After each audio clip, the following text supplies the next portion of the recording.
Hey guys, Roke here, and bringing another Star Trek Online video. This one I wanted to encompass some ship builds, what you should look for, what you should try to avoid, all that fun stuff, and I wanted to also put in there what you should do for your player's skills, your captain's skills. And if you don't know what that is yet, then I'll show you here in a second. Here we go. Okay, so here we are back at my normal spot at Earth Space Dock, kind of. Well, we're just above America. Got an email. Yeah, update. I'll read that later. Okay. So, anyways, I wanted to go over ship builds and how you should do your skills and stuff like that. Now, these are all just my personal opinions. You're gonna find other people out there that would tell you something completely different, possibly, and with only a few things that are the same. So, just keep that in mind. Let's go to, not the map, press K, and these are my space skills and my ground skills. Now, if you want to copy mine and go with what I have, feel free, but I'm going to tell you the same thing that I tell everyone else that I try to teach this to. It's all pretty much based on what you want to do with your ship. Okay, so if you're a tactical officer like myself and you want to have kind of like a tactical tank, it can be done. I promise you it can be done. It's just my setup will not work for that. If that makes sense, it should. So let's go over the space and ground skills first, and then I'll show you my ship setup so you can copy it and all that fun stuff if you want. Okay, so for your space skills, if you're a tactical officer, these things are kind of like a must. So you get your attack patterns and your weapons training. So this stuff right here, it's all pretty much cut and dry. You click on it and it'll tell you exactly what the hell it does. There's no point in right clicking on it, that doesn't do anything. But if you just hover over it, it'll tell you the exact same thing if you just hover your mouse over it. So for instance,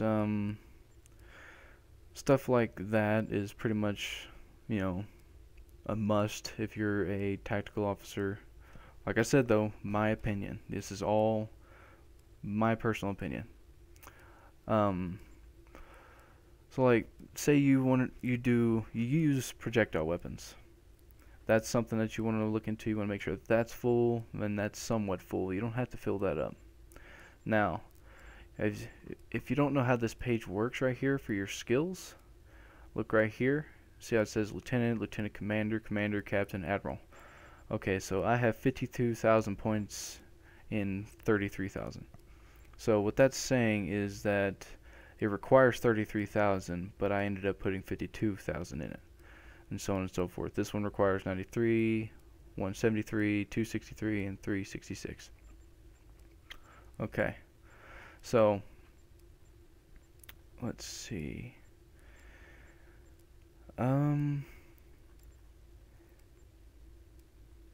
But yeah, that pretty much covers this entire thing. Say you wanted to go faster in sector space. Well, here's drive coil. This will help you go a little bit faster. This skill improves your starship warp speed and turn rate in sector space. This skill will not allow your ship to travel faster than warp 10. With standard warp drive, that's with standard warp drive. So if you just have a normal rinkety-dink engine, or you're a lower level, then you won't go over warp 10. However, this restriction does not apply to slipstream drive or other specialty faster than light sector space propulsion systems. This skill also improves your full impulse speed and full impulse turn rate, as well as reduce the power drain on your other systems while in full impulse. So pretty much what that's saying, if you don't have a specialty engine like this one right here, the see how it says assimilated sub-transwarp engines, you gotta look at the title. That one right there will, based on my drive coil right now and all that fun stuff, it'll get me going roughly 19 to 20 in impulse or whatever warp speed in sector space. Alright. Other engines that you could take into account that does something like that are the Mako engines. The Mako engines does the same thing. These engines right here, I've gotten to a max of warp 16 using those. Okay. So that's an example. Okay. Structural integrity. It's not showing me. Click for more information. You're going to show me? Okay, fine. Well, never mind. That's all I need. This skill improves your starship's hull strength. Cool. That's pretty much what it does. It's pretty cut and dry on what it does. Some of these abilities here also give you bonuses depending on what class you are. Let's see, I think this one might be one. Yep, here's one. Special, nope. Damn it, I am out of it right now. I apologize. Here we go. Starship projectile weapons. Okay, not special. Starship. Blah. This skill improves all starship torpedo and mine weapon damage. See, tactical captains who learn 6 ranks. Ranks are these right here. 1, 2, 3, 4, 5, 6. So the last yellow one.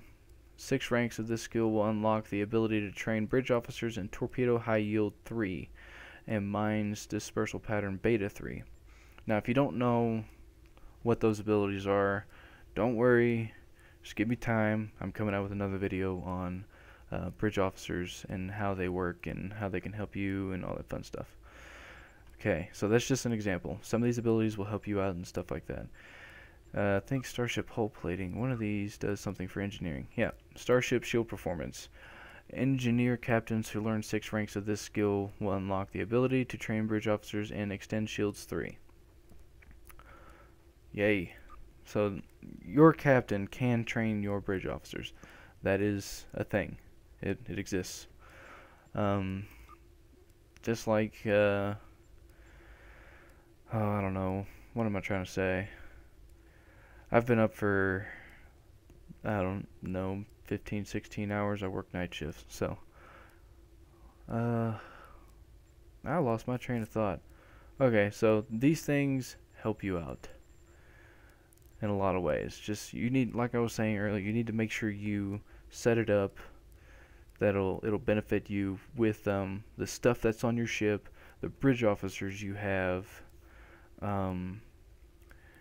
the ship that you have also. It kind of affects it, but this will pretty much be like a universal thing for all your ships. So, but with that said, my setup will help me with tactical ships. So my fleet assault cruiser here will work better with this versus if I were to whip out my one of my science ships that I have here. They won't do as well. Or if I were to pull out my Jim Hadar Dreadnought carrier, it's not going to work. Or this thing. Enough examples. Okay. So, if you want a good example of a good tactical build, I got this off of another guy that is in a fleet called the STO Academy, and those guys really do know their game. So if you want this build, feel free to go ahead and pause the video here and there. I'll hold this for a couple seconds and then I'll scroll down. Okay, scrolling down. Next set.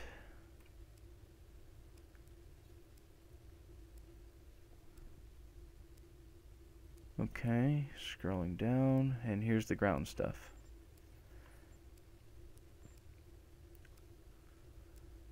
Now again, this is for a tactical captain. You can run it with the other classes, the engineering and science, but I highly do not recommend that. It would pretty much hinder you in every way. You would end up not being able to use your science abilities if you're a science officer, because I don't really have my stuff in the science slots like this. Science captains who learn 6 ranks of this will be able to unlock the ability to train bridge officers in Scramble Sensors 3 and this skill right here improves the duration of your confuse and placate ability. So pretty much I don't want you to see me and shoot at your friends abilities. So like scramble sensors and jam sensors and stuff. Those are examples. There's other things that it'll help on. One thing I wanted to point out, let's see where it is. It's exotic weapon damage. That one covers a whole buttload of different systems. If I wasn't so blind and I actually could see it. Next. Okay, so I am blind and I can't see it. I apologize, everyone. I'm really out of it and trying to think do this at the same time. Engine performance, starship thrusters. And I'm wasting your time. Wasting your time. What the hell happened to exotic weapon damage? No, no, no, no, no. No. No.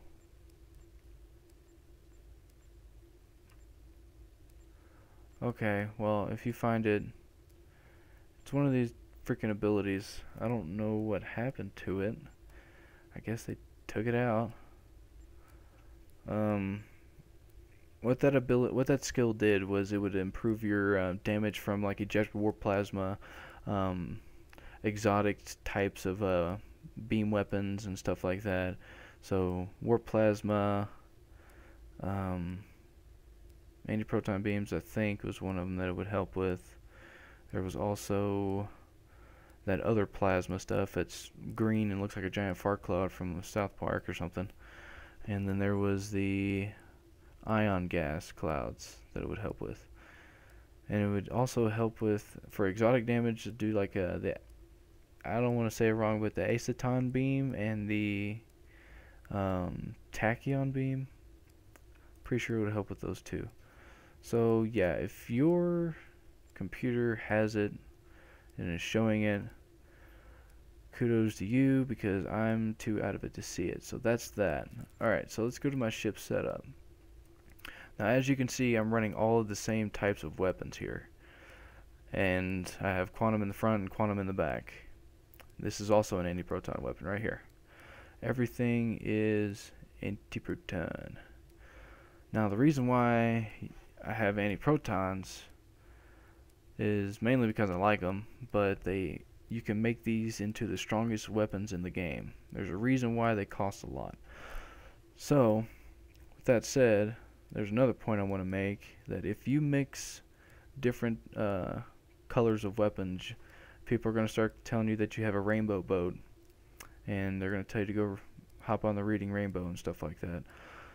And the reason why is because if you hover over that weapon and you read what it says here, to self, let me go ahead and just do info this way so I can underline it. So you got all this right here. This tells you what the weapon does and all that fun stuff. Here you go. To self, -10 weapon power when firing other weapons. Now, the way I've interpreted that, because I can fire these all day and not fire my torpedoes, and my weapon power right here will not be affected. It'll stay up there pretty high and it won't matter. But as soon as, wrong page again, dang it, here we go, that, as soon as I go to fire my torpedoes, since it's a different type of weapon, my weapon power drastically drops. So what I'm thinking is that if you have a bunch of different types of beams, like say you had a tachyon beam mixed in there with a disruptor beam and a phaser beam and an anti-proton beam and a, I don't know if I said tetryon yet, but tetryon plasma. If you were to put every beam on here, you would have the weakest ship. For the main reason why is because you would be draining your weapon power drastically. You would be killing your ship pretty much. So yeah, that's that. These anti-proton weapons, all these right here are fleet weapons. It's one of the things I was saying that you can get from the fleet. This right here, the kinetic cutting beam, is a reputation beam, along with this right here, this, and these shields. So my engines, deflector, and my shields are all reputation based. My warp core I got from the dilithium mine for my fleet, and all these consoles I got for the dilithium mine. This one right here is hull repair Mark 12. This one is also hull repair Mark 12. This is the same thing, hull repair Mark 12. And this is an RCS accelerator plus all resistance. These are all fleet consoles you get at the dilithium mine. This one right here is binaural infusion circuits. You get that out of the Lobby store. This one right here is reputation based, a simulated module. And all these down here also, they're from the Spire. They're fleet tactical consoles. This is plus anti-proton damage. This is the one that gives you plus 1.6 critical chance. And these are plus 8% critical severity. So this is anti-proton as well. Anti-proton. Anti-proton. So yeah, you saw that one. That's kinetic cutting beam. This is a advanced fleet quantum torpedo. Advanced anti-proton beam. I do damage times 3 for this ship. This is not a PvP ship. If you do PvP, I recommend the damage times 2, accuracy times 2 weapons. Or you can get the accuracy times 3 if you're not really worried about doing much damage. If you can find them. I don't think that the fleet weapons have accuracy times 3. So yeah, there's those. And here's this. Damage times 3. Fleet dual anti-proton beam. Bank. And another torpedo. Quantum damage times 3. And a fleet anti-proton beam. Damage times 3. So yeah, that's everything on my ship. And I also have this subspace field modulator, and this needs to go in here as well. The Nimbus Pirate Distress Call. Now that's my ship's loadout, and that's what it has on it. Normally I just have these on here for looks, so I'll just put these back on. This is the set I run. I run the Borg set, which you can get in the reputation system under Task Force Omega. So if you're level 50, this is where you'll get all the Borg and Mako and Omega gear. This right here will give you the Nakara stuff, which I really gave up on, don't really want it.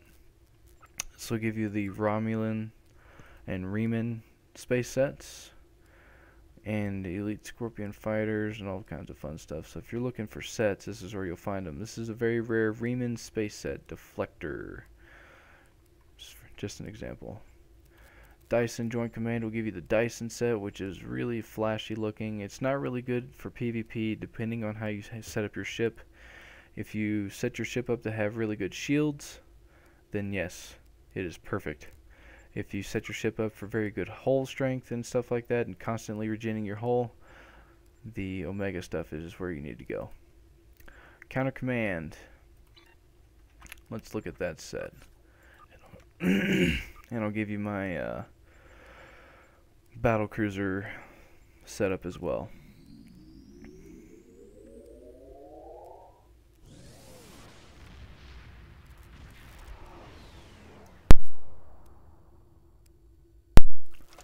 Alright, so the Icarus.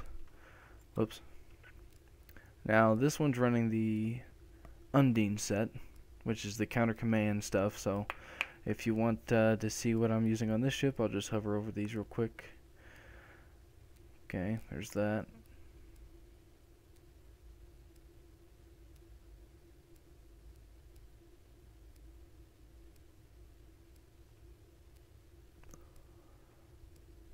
Moving on.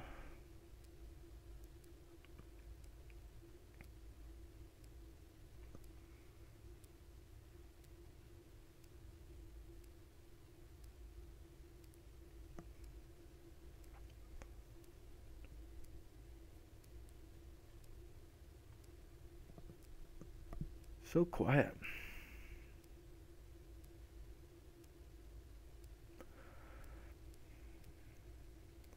And this one's also a really good ship. I recommend these two if you're a tactical officer. The cruiser's more tanky, even though I'm not really set up to do so. And this one's faster, more agile, and can kill anything almost.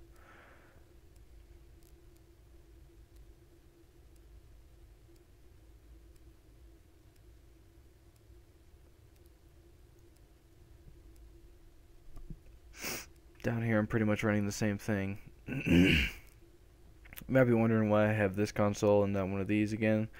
That's because this was given to me from doing a mission. It's part of the new Dyson series, and it actually gives me plus 13.1 phaser damage, disruptor damage, radiation damage, and photon projectile weapon damage. So this is a good one as well. You may want to pick that up because it's part of a set, and it's the weapon set. I don't remember what it's called. Scroll down. The Counter Command Ordnance set, which you can get through the Undine Reputation. And it'll give you a whole bunch of stuff. I'll let you read this on your own time, since I'm already wasting a majority of yours with all the silence. Okay, so that's that. This is obviously a Phaser Fleet Console Mark 12. This one's a Phaser Fleet Console Mark 12 as well, but this one's the Chance one. This one's the Severity one. And I also have a cloaking device as well. So this is all the space set for the Dyson stuff. And I'll show you what it's called. The Fluidic Counter Assault set. Okay. So you can find all these 4 pieces, this console, in the Undine, Counter Command Undine Reputation.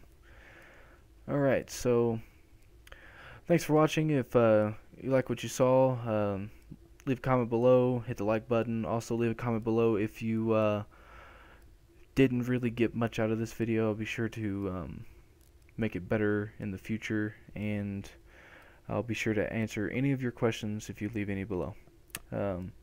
If you wish to continue to see videos like this, hit the subscribe button. I come out with a Star Trek video to help guys out pretty regularly now, and I also have other goof stuff with me and Smiter19. He does more scary games. I do more MMO type stuff, so I'll leave a link to his page down below so you can check him out if you wish. So yeah, thanks for watching, and see you later.